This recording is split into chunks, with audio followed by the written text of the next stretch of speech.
Assalamualaikum warahmatullahi wabarakatuh. Salam sejahtera untuk kita semua. Perkenalkan, nama saya Amelia Dinata Yusifah, mahasiswa Universitas Negeri Jakarta dari program studi akuntansi sektor publik angkatan tahun 2021. Izin mempresentasikan terkait penelitian skripsi saya, yaitu terkait judulnya dengan analisis pengendalian internal berbasis JOSO dalam pengelolaan dana desa di Desa Singasari, Kabupaten Bogor. Di bab satu yaitu pendahuluan adanya latar belakang, pertanyaan penelitian, dan tujuan penelitian dan manfaat dari penelitian tersebut. Untuk latar belakang, dalam era globalisasi dan persaingan bisnis yang semakin ketat, organisasi dituntut untuk mampu mengelola sumber daya secara efektif dan efisien agar dapat bertahan dan berkembang. Salah satu pilar utama dalam mendukung tercapainya tujuan organisasi itu adalah dengan adanya sistem pengendalian internal yang andal. Lalu di tahun 1940, konsep pengendalian internal ini mulai diperkenalkan, terutama oleh para akuntan publik dari organisasi profesi audit internal di Amerika Serikat. Lalu di tahun setelah tahun 1940 terjadi kasus fraud atau kecurangan yang terjadi di Amerika, sehingga di tahun 1978, the Commission on Auditors Responsible merekomendasikan standar yang lebih ketat dalam pengawasan internal. Dan kondisi ini berubah secara signifikan dengan terbentuknya Committee of Sponsoring Organization of the Tradeway Commission atau JOSO pada awal tahun 1990-an.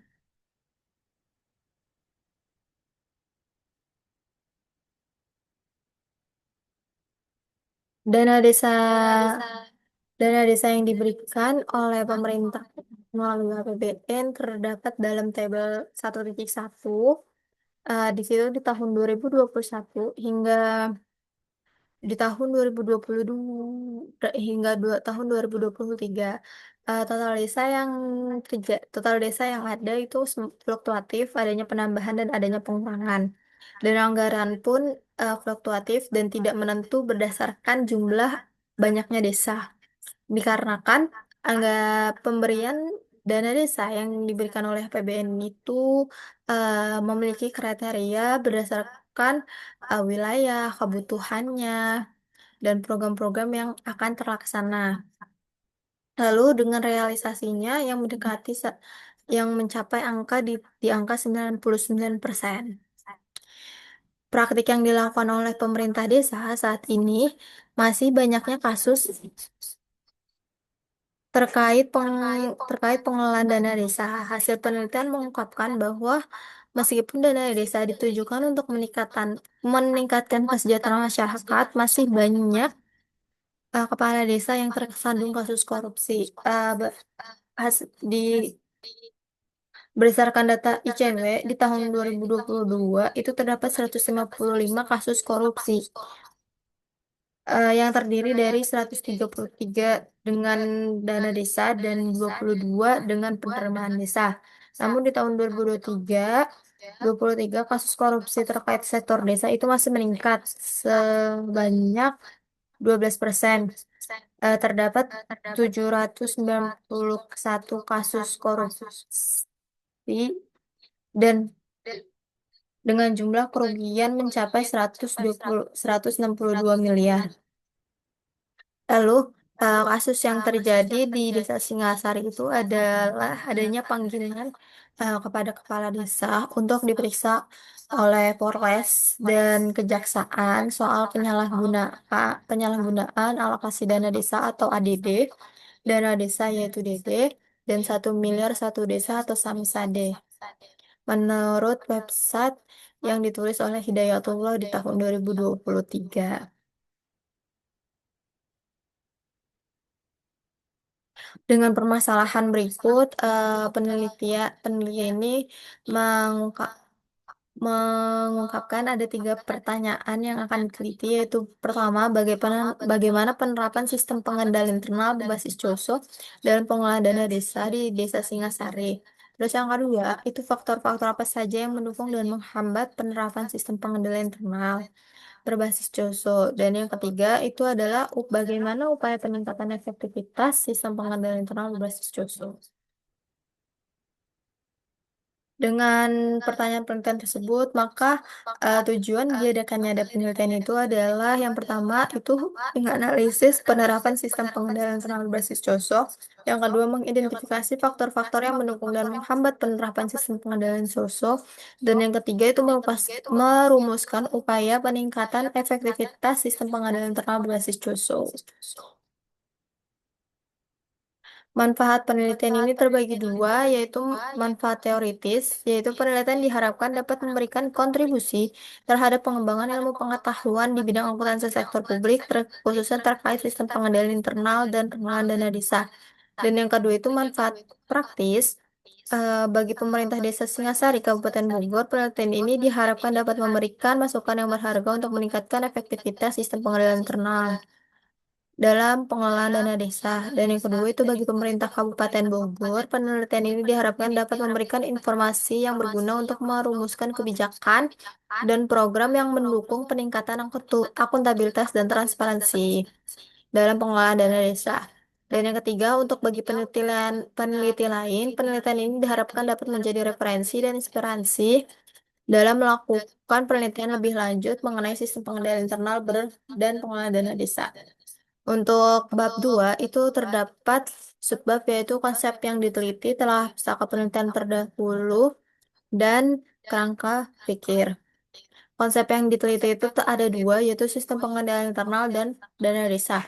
Untuk pengendalian internal itu menurut Lestari mendefinisikan sistem sebagai suatu kumpulan dua atau lebih komponen yang berinteraksi satu sama lain untuk membentuk suatu kesamaan kelompok dan mencapai tujuan bersama. Pengendalian internal ini diartikan sebagai suatu sistem yang digunakan perusahaan untuk menjamin tercapainya maksud dan tujuan pengendalian dalam pelaksanaan kegiatan perusahaan. Lalu sistem pengendalian internal pemerintah mengadopsi dari COSO, Internal Control Framework, yang terdiri yang itu komponen-komponen pengendalian internal ini berbasis COSO itu terdiri dari lingkungan pengendalian, penilaian resiko, aktivitas pengendalian, informasi dan komunikasi, dan pemantauan. Untuk teori yang kedua itu dana desa. Dana desa adalah dana yang bersumber dari anggaran pendapatan dan belanja negara atau APBN yang dialokasikan untuk mendukung pembangunan dan pemberdayaan masyarakat desa.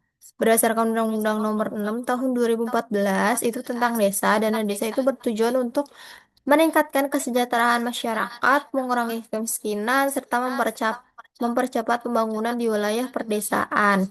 Menurut Halim Taryani tahun 2023, pengalokasian dana desa didasarkan pada karakteristik desa seperti jumlah penduduk, tingkat kemiskinan, luas wilayah, dan kesulitan geografis. Penelitian terdahulu yang dicantumkan dalam PPT ada 3, tapi yang terdapat dalam proposal skripsi ada 14. Untuk penelitian terdahulu di sini ada yang pertama itu penerapan sistem pengendalian internal pengelolaan dana desa tahun 2018 dengan objek desa itu Tambun dan desa Sengaraja yang diteliti oleh Fitriani Jessica Handoyono dan Ahmad Lutfi di tahun 2022 menggunakan pendekatan kualitatif dengan metode observasi. Hasil penelitian tersebut itu tidak semua komponen sistem kontrol internal ini oleh COSO telah dilakukan oleh Desa Tambun dan Desa Sengarajaya. Kerangka pikir yang dibuat oleh peneliti adalah itu menentukan objeknya, yaitu ada Desa Singasari, lalu menganalisis adanya pengendalian internal dalam pengelolaan dalam pengelolaan dana desa. Lalu eh, peneliti itu menganalisis komponen-komponen pengendalian internal ini berbasis COSO di Desa Singasari, yaitu adanya lingkungan pengendalian, penilaian risiko, aktivitas pengendalian, informasi dan komunikasi serta pemantauan.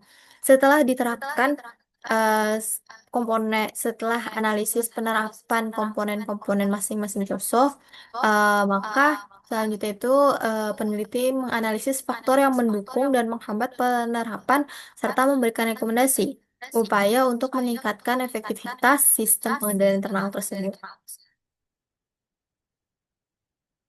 Selanjutnya di bab 3 ada 6 subbab, yaitu yang pertama itu tempat dan waktu penelitian, kedua desain penelitian, yang ketiga sumber data dan sampel penelitian, yang keempat itu teknik pengumpulan data, dan yang kelima teknik keabsahan data, dan yang keenam teknik analisis data.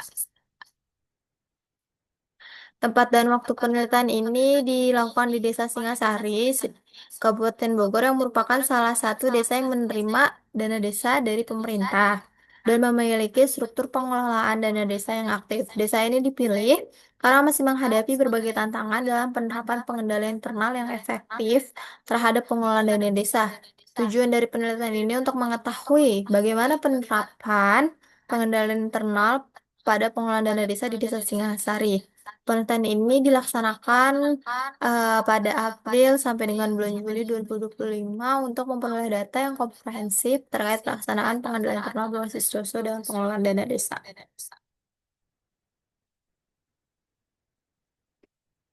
Desain penelitian ini menggunakan desain kualitatif deskriptif yang bertujuan untuk mengembangkan secara rinci dan sistematis bagaimana pengendalian internal berbasis COSO diterapkan dalam pengelolaan dana desa di Singasari. Lalu, pemerintah menjelaskan juga peraturan pemerintah nomor 60 tahun 2008 tentang sistem pengendalian internal. Pemerintah ini menjelaskan terdapat 5 unsur sistem pengendalian yang sama dengan COSO, yaitu ada lingkungan pengendalian, penilaian resiko, kegiatan pengendalian, informasi dan komunikasi, serta pemantauan. Lalu dengan terkait presentasi prinsip-prinsip berdasarkan penelitian Anggreni dan Faradila di tahun 2020 dan peraturan pemerintah nomor 60 tahun 2008 tentang sistem pengendalian internal, maka dapat merumuskan berapa skor setiap komponen pengendalian internal. Itu yang pertama, komponen lingkungan pengendalian itu ada 20% dengan masing-masing prinsip itu 4%. Terdapat 5 prinsip dalam lingkungan pengendalian. Lalu penilaian resiko itu ada 15%, aktivitas pengendalian itu ada 40%, informasi dan komunikasi itu ada 10%, dan pemantauan itu ada 15%. Lalu berdasarkan penerapan dari situ nanti maka dapat evaluasi penerapan sistem pengendalian internal ini menggunakan rasio efektivitas dengan rumus dari Den J. Champion dalam penelitian Hasbe et al. Di tahun 2023, yaitu rasio efektivitas itu sama dengan jumlah aspek terlaksana dibagi dengan jumlah aspek yang ada dikali dengan 100%. Sumber data penelitian ini berdasarkan dari data premier dan data sekunder. Data premier ini adalah data utama yang berasal dari data informan, jadi berdasarkan hasil wawancara yang dilakukan oleh peneliti. Dan yang kedua itu data sekunder adalah data yang diperoleh secara tidak langsung, yaitu dengan menganalisis dokumen seperti buku catatan penelitian, buku catatan online, terus buku catatan notulen dari mereka, ataupun yang lain, dokumen lain yang relevan terkait penelitian. Yang kedua itu, eh, subbab yang ke selanjutnya itu ada teknik pengumpulan data. Teknik pengumpulan data ini merupakan teknik yang harus didasari dengan adanya data. Oleh karena itu, penerapan teknik pengumpulan ini harus tepat. Maka penelitian ini dilakukan dengan 3 teknik pengumpulan data, yaitu dengan adanya observasi, wawancara, dan dokumentasi. Selanjutnya, di subbab yang selanjutnya itu ada teknik keabsahan data. Menurut Haryono dan Bahtiar Arwadi di dalam penelitian kualitatif untuk memastikan kebenaran data diperlukan teknik pemeriksaan keabsahan data selanjutnya. Selanjutnya, menurut Karsadi, di tahun 2022 itu mengemukakan bahwa peneliti ini dapat melakukan pengujian keabsahan data dengan uji credibility, transferability, dan dependability. Uji credibility ini terbagi tiga, yaitu adanya melakukan itu triangulasi sumber, triangulasi teknik, dan triangulasi waktu. Lalu, peneliti juga melakukan uji transferability dan uji dependability. Lalu, subbab yang selanjutnya, teknik analisis data. Analisis data adalah pengolahan data yang menjadi informasi baru. Aktivitas dalam analisis data yaitu data reduction, data display, dan data conclusion drawing atau verification.